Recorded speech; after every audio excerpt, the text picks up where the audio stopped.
আমি কেঁদেই যাচ্ছি। আমাকে নিয়ে গাড়িতে তুললো, আর এদিকে আম্মু আর আপুর কাটা দেহটা নিয়ে কোথায় যেন চলে গেল বুঝতে পারিনি। একটা 3 দেয়াল আর এক পাশে লোহার বেড়া, ঘরে নিয়ে গেল আমাকে। সেখানে আমাকে আটকিয়ে দিল। আমি তো কেঁদেই যাচ্ছি। তখন একটা বজ্জার টাইপের পুলিশ আসলো। পুলিশটা বলল, এখন আর কেঁদে লাভ নেই, কালকে সকালে তুই হবি খবরের প্রধান ব্রেকিং নিউজ। আমি কেঁদেই চলেছি। একদারে কত সময় কেঁদেছি বলতে পারবো না। কাঁদতে কাঁদতে এক সময় যে দেহটা অচল হয়ে যায়, আর আমি জ্ঞান হারাই। টের পাইনি কখন জ্ঞান হারিয়েছি। জ্ঞান ফিরে পরের দিন সকালে, তখন আমার জেলের সামনে কে যেন কথা বলছিল। চোখ খুলে দেখতে পাই 2জন পুলিশ কথা বলতেছে। পুলিশটা বলল, দেখতো এই এসিপির ছেলেটা বেঁচে আছে নাকি মরে গিয়েছে। পুলিশটা বলল, জি স্যার বেঁচে আছে। পুলিশ বলল, আচ্ছা রফিক, ওই ফাইলটা দে তো আমাকে। রফিক বলল, জি স্যার। কিছুক্ষণ পর আরেকটা পুলিশ আসলো থানায়। ওই পুলিশটার নাম জামিল, ও আমার বাবার সাথে কাজ করত। জামিল বলল, রফিক ভাই, আমি কি এসিপি স্যারের ছেলের সাথে দেখা করতে পারি? রফিক বলল, বেশি সময় লাগাতে পারবে না। জামিল বলল, আমি শুধু ওকে খাইয়ে দিয়ে চলে যাব। তখন জামিল স্যার আমার কাছে আসলো আর বলল, কেমন আছো? আমি বললাম, ভালো না, আমার এখানে খুব কষ্ট হচ্ছে। আমার আব্বু কোথায়? জামিল বলল, আমি তোমাকে সব বলবো, আগে তুমি কিছু খেয়ে নাও। আমি বললাম, না আমি খাবো না, আগে বলো আমার আব্বু কোথায়। জামিল বলল, জানি না তোমাকে কিভাবে বলবো কথাটা, কিন্তু তবুও তোমাকে বলতে হবে। জানি না তুমি সহ্য করতে পারবে কিনা। আমি বললাম, কি হয়েছে?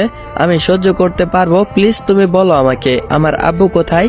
জামিল বলল, তাহলে শোনো তুমি। জানি না তোমার আব্বু কি কেসে ফেঁসে গিয়েছে।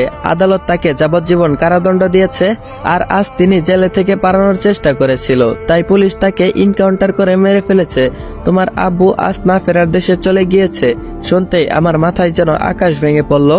আমি বললাম, আমার আব্বু তো খুব ভালো, তাহলে কেন তাকে মারলো? কান্নায় ভেসে যাচ্ছে আমার বুকটা। তখন তো আমি মাত্র 13 বছরের শিশু ছিলাম। কান্না ছাড়া আর কি বা করতে পারতাম? অনেকক্ষণ কান্না করলাম। তখন একটা পুলিশ এসে বলল, জামিল ভাই, ওকে নিয়ে আদালতে যেতে হবে। আমি ভাবছি আমাকে কেন আদালতে নিয়ে যাবে? আমি কি দোষ করলাম? আদালতে তো তারা যায় যারা খুনি আর অপরাধী। কিছু ভেবে পাচ্ছি না। এদিকে আমাকে নিয়ে গাড়িতে তোলা হলো। যখন গাড়ি এসে থামলো, আমাকে একটা পুলিশ ধাক্কা দিয়ে গাড়ি থেকে বের করলো। যে দেখি রাজপ্রাসাদের মতো একটা বড় বাড়ি, সামনে স্কুলের মতো পতাকা টাঙানো। যখন ভিতরে আমাকে নিয়ে যাওয়া হয়, একটা কাঠের 3 দিকে বেড়া দেওয়া সেই স্থানে আমি দাঁড়িয়ে আছি।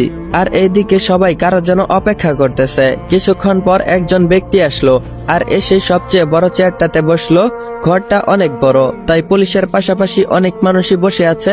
তখন ওই বড় চেয়ারে বসা ব্যক্তিটি বলল, আদালতের সময় হয়ে গিয়েছে, তাই কাজ শুরু করা যাক। কালো কাপড় পরা একটা লোক, মানে উকিল, বলল, মাননীয় আদালত, কাঠগড়াতে যে বাচ্চাটি দাঁড়িয়ে আছে, সরি, তাকে বাচ্চা বলা যাবে না, তাকে খুনি বলতে হবে, কারণ সে তার নিজের হাতে তার বোন আর তার মাকে নেশার ঘরে মেরেছে। আদালত বলল, কি প্রমাণ আছে আপনার কাছে? উকিল বলল, হ্যাঁ আছে প্রমাণ। আমি এটাও প্রমাণ করে দিব যে এই বাচ্চাটি শুধু একজন খুনি নয়, একজন ধর্ষক, যে নিজের বোনকে ধর্ষণ করেছে। এই নিন তার প্রমাণ। বলে একটা কাগজ আদালতের দিকে হাত বাড়িয়ে এগিয়ে দিল। আর এটা হলো তার ফিঙ্গারপ্রিন্ট, যা তার মায়ের হাতের চুরিতে লেগেছিল। এখানেই শেষ নয়, ছেলেটা অনেক আগ থেকে ড্রাগসে আসক্ত ছিল। ওয়েট গাইস, গল্পের মাঝখানে অল্প কিছুটা সময় চেয়ে নিচ্ছি। তোমরা যারা যারা পুরো গল্প দেখতে চাও, তারা সবাই ইউটিউব চ্যানেলে চলে যেতে পারো, কারণ ইউটিউবে 20-25 মিনিট প্লাস ভিডিও দেওয়া হয়। ইউটিউব চ্যানেলের লিংক আমার টিকটক আইডির বায়োতে দেওয়া আছে। তারপরেও যদি খুঁজে পেতে অসুবিধা হয় বা লিংকে ক্লিক করে যদি ঢুকতে না পারো, তাহলে আমার টিকটকে যেই নাম দেওয়া আছে ওই নাম দিয়ে সার্চ করলে পেয়ে যাবে। ইউটিউবে গিয়ে লিখবে ইমন অন ফায়ার রিড, বা ইমন অন ফায়ার লিখলেও আমার ইউটিউব চ্যানেল চলে আসবে। তো যাও সবাই ইউটিউব চ্যানেলে চলে যাও আর পুরো গল্পটা এনজয় করো। তো চলো আর কোনো কথা না বলে গল্পে ফিরে যাক। সেদিন তার মায়ের কাছ থেকে নেশা করার জন্য টাকা চাই। তার মা তাকে টাকা দেয়নি বলে জবাই করে নির্মম ভাবে। আমি খুনি দেখেছি, তার মতো খুনি একটাও দেখিনি। আদালত বলল, সকল সাক্ষী ও প্রমাণের ভিত্তিতে এসিপি জয় শেখের ছেলে হৃদয় শেখকে খুনের দর্শন ও খুনের এবং মায়ের খুনের জন্য তাকে ফাঁসিতে ঝুলানো উচিত। কিন্তু তার বয়স বিবেচনা করে তাকে 15 বছরের কারাদণ্ড দেওয়া হলো। আর পুলিশকে বলা হচ্ছে যে উক্ত অপরাধীকে জেলের ভিতরে সুশিক্ষা দেওয়ার, তাই ঢাকা বাল্য জেলখানায় তাকে ট্রান্সফার করার জন্য দ্য কেস ইজ ক্লোজড। একদিন বলেছিলাম আমি আপনাদের সময় হলে সবকিছু বলবো কেন আমি জেলে ছিলাম। এখন তো শুনলেন আমি কেন জেলে ছিলাম। আমি সেই হতভাগা যার উপর নিজের বোনের ধর্ষণ করার মামলা হয়েছিল। আমাকে 15 বছরের শাস্তি দিয়েছে। আমি তাতে কোনো কষ্ট পাইনি, কিন্তু আমার কষ্টটা হলো আমি এখন থেকে এই সমাজে এমন একটা লোক হলাম যে কিনা নিজের বোনকে ধর্ষণ করেছে। এরকম একটা মিথ্যা অপবাদ নিয়ে সারা জীবন কাটাতে হবে। এই অপরাধের বোঝা মাথায় নিয়ে কেটেছে আমার শৈশবকাল। কেউ একজন আমাকে জেলের ভিতর মেরে ফেলার চেষ্টা করেছিল, কিন্তু পারেনি। তারপর আমাকে আব্বুর বন্ধু দেলোয়ার স্যার, মানে যিনি এখন কমিশনার, তিনি বাঁচান আমাকে আর আমার জন্য আদালত থেকে একটা সিকিউরিটি গার্ডের ব্যবস্থা করেন। তাই আমি এখনো বেঁচে আছি, না হলে আব্বু আম্মু আর আপুর মতো আমিও চলে যেতাম। যখন আমি জেল থেকে বের হলাম তখন থেকেই আমি মাফিয়া কিং। সবাই আমাকে এসিপি হৃদয় নামে চিনে, কিন্তু আমি যে মাফিয়া কিং যাকে কেউ জানে না, শুধু আমার জেলের 3টা ফ্রেন্ড ছাড়া। তারা হলো রবি, রাতুল আর রিহান। আর আমার অনুপস্থিতিতে তারাই কাজ করে যায়। আর হ্যাঁ, আরেকজন আছে যে কিনা হ্যাকার, আর তার নাম হলো রনি। আর তার মাধ্যমে আমরা আমাদের ইন্টারনেটের কাজ করি। এই তো মাত্র কয়েকদিন আগে 150 কোটি টাকা গরিব মানুষদের হাতে তুলে দিলাম তার মাধ্যমে। জমিকে এসব বলতে বলতে কখন যে নিজের চোখে জল চলে এসেছে টেরও পেলাম না।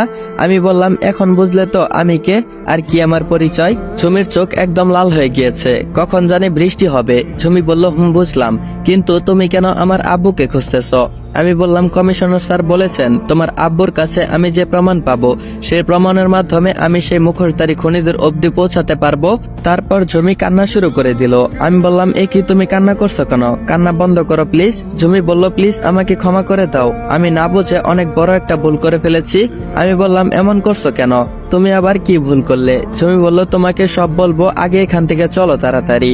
বলেই জমি তার হাত থেকে ঘড়িটা খুলে ফেলে দেয়। আমি বললাম, তুমি ঘড়ি খুলছো কেন?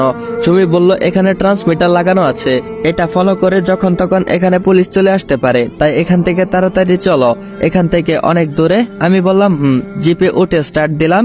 তখন দুপুর করে বিকাল হতে চললো। আমি মোবাইল বের করে রনিকে কল দিলাম। আমি বললাম, রনি তাড়াতাড়ি আমার জন্য খুলনায় এখানে একটা হেলিকপ্টার পাঠানোর ব্যবস্থা করো। রনি বলল, জি ভাইয়া, আধা ঘন্টার ভিতরে হেলিকপ্টার পাঠানোর ব্যবস্থা করছি। আমি বললাম, ওকে। আর হ্যাঁ, খুলনা বড় একটা হোটেলে আমাদের দুজনের জন্য 2টা রুম বুক করো। রনি বলল, জি ভাইয়া। এদিকে কল কেটে দিয়ে আমি গাড়ি চালাতে ব্যস্ত হয়ে গেলাম। এদিকে জমি কেঁদেই চলেছে। হেলিকপ্টারের পাশে গিয়ে গাড়ি থামালাম। সেখান থেকে সোজা খুলনা 5 স্টার হোটেলে।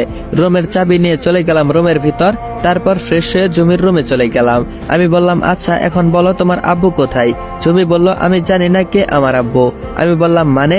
জমি বলল, আমি এতিম, আমার এতিমখানায় কেটেছে কিশোরকাল আর শিশুকাল। আমি বললাম, তাহলে ওই ব্যক্তিকে, মানে ফটোর লোকটা তোমার কে হয়? জমি বলল, আমি জানি না। আমি বললাম, মানে? আমি কিছুই বুঝতেছি না, আমাকে একটু বুঝিয়ে বলো।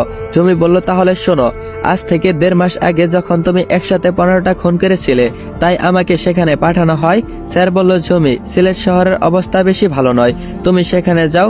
আমি চাচ্ছি তুমি সেখানে গিয়ে দেখো এই জ্যাকে মাফিয়াটাকে। জমি বলল, জি স্যার। স্যার বলল, তাহলে কাল থেকেই কাজে নেমে পড়ো। জমি বলল, জি স্যার। পরের দিন সকালে রওনা দেই সিলেট শহরের উদ্দেশ্যে। এইদিকে তুমি রাতের পর রাত খুন করেই যাচ্ছ। তোমরা যারা যারা পুরো গল্প দেখতে চাও তারা সবাই ইউটিউব চ্যানেলে চলে যেতে পারো, কারণ ইউটিউবে 20-25 মিনিট প্লাস ভিডিও দেওয়া হয়। ইউটিউব চ্যানেলের লিংক আমার টিকটক আইডির বায়োতে দেওয়া আছে। তারপরেও যদি খুঁজে পেতে অসুবিধা হয় বা লিংকে ক্লিক করে যদি ঢুকতে না পারো, তাহলে আমার টিকটকে যেই নাম দেওয়া আছে ওই নাম দিয়ে সার্চ করলে